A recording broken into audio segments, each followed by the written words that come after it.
మద్యం సేవించి వాహనాలు నడపరాదు అని పోలీసులు నెత్తి నోరు మొత్తుకుని చెబుతున్నా మందుబాబులు మారడం లేదు. దొరుకుతాంలే అని లైట్ తీసుకుంటూ దొరుకుతూనే ఉన్నారు. కొన్ని కేసుల్లో కేవలం ఫైన్తో బయటపడుతుంటే మరికొన్ని కేసుల్లో జరిమానాతో పాటు జైలు శిక్ష కూడా అనుభవిస్తున్నారు మందుబాబులు. అయితే మోతాదుకు మించి మద్యం తాగిన ఓ మందుబాబు జడ్జి ఎదుట ఇకపై మద్యం సేవించను సార్, మంచివాడుగా మారుతాను అని మొరపెట్టుకున్నాడు. దీంతో ఆ న్యాయమూర్తి కూడా మంచి శిక్షే వేశాడు. ఏంటా శిక్ష ఇప్పుడు చూద్దాం.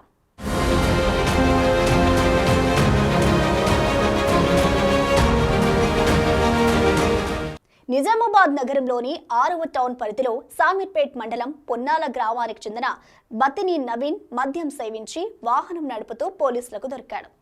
అతనిపై కేసు నమోదు చేసి Nizamabad special judicial second class magistrate Ajmeera Sakith Kumar ముందు హాజరుపరిచారు పోలీసులు.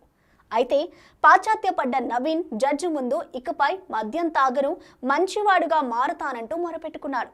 దీంతో నూతన క్రిమినల్ చట్టాలను పరిగణలోకి తీసుకున్న న్యాయమూర్తి ఒక రోజంతా నవీన్ సామాజిక సేవ చేయాలని తీర్పు చెప్పారు. డిచ్పల్లి మండలంలోని మానవతా సదన్లో అభాగ్యులకు సేవ చేసి మంచివాడిగా మారాలని ఆదేశించారు. వెంటనే అమలు చేయాలని పోలీసులకు సూచించారు. అయితే జైలు శిక్ష వేస్తారేమోనని భయపడ్డ నవీన్ ఊపిరి పీల్చుకున్నాడు. మానవతా సదన్లో సేవ చేసి మంచివాడుగా మారతానంటున్నాడు. ఏది ఏమైనా ఈ న్యాయమూర్తి విధించిన శిక్ష ఇప్పుడు జిల్లాల్లో చర్చనీయాంశమైంది.